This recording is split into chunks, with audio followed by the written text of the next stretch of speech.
Sakitliyi, təmiz havası, zəhmətkeş insanları ilə seçilir Maxta kəndi. Burada həyat şəhərin gürültüsündən uzaq, təbiətin qoynunda öz axarı ilə davam edir. Əsrlərin səsini bu günə daşıyan daş küçələri və qədim evləri ilə yadda qalan bu kənd təkcə yaşayış məntəqəsi deyil, həm də tarix kitabının canlı səhifəsidir. Arazın sol sahilində yerləşən bu kənd yalnız zəhmətkeş insanları ilə deyil, eyni zamanda özünə məxsus təbiəti ilə diqqət çəkir. Maxta kəndi Muxtar Respublikanın ən qədim yaşayış məskənlərindən biridir. Qədim tarixi abidələrə malik olan və dağətəyi ərazidə yerləşən bu kəndin adının həm də bir neçə mənası var. Maxta yaşayış məskəninin ilk insanların yerləşdiyi yer Qarabağ indiki müasir dövrümüzdə deyilən, yəni kəndimizin şimal-qərbində yerləşən bir coğrafi ərazidə yerləşmişdir. Təqribən bu dövr üst paleolit dövrünə, yəni 40 min il bundan əvvələ təsadüf edir.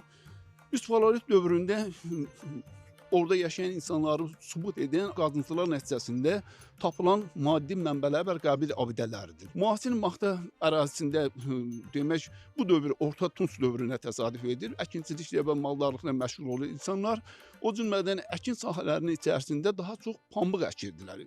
Və pambıqçılıq sözü qədim türk dilində paxta deməkdir.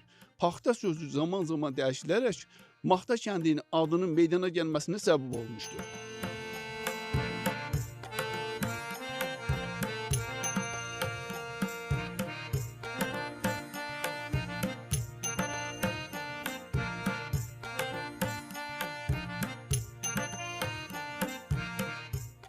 Kənddə dolaşarkən insanın ilk hiss etdiyi şey sakitlik deyil, yaddaşdır. Maxtada qədim evlərin əksəriyyəti palçıqdan tikilib. Sanki torpağın özündən boylanır evlər. Qapılar köhnə, pəncərələr böyük və qırıq, amma möhkəm. İçəridə böyük həyatların yaşandığını hiss edir insan. Sakinlər deyir ki, bu köhnə evlərin yerləşdiyi məhəllələrdə adları ilə tanınan Alxanlılar, Salahlılar, Qırıqlar, Seyidlər, Mollalılar kimi tayfalar yaşayıb. Buranın ən qədim yeri isə Kültəpə deyilən ərazidir. Sonradan təbii proseslər nəticəsində dəyişikliklər baş vermiş, insanlar oradan müasir dövrümüzdə hələ də tarixi abidə kimi yaşayan Kültəpə zonasına köçmüşdür.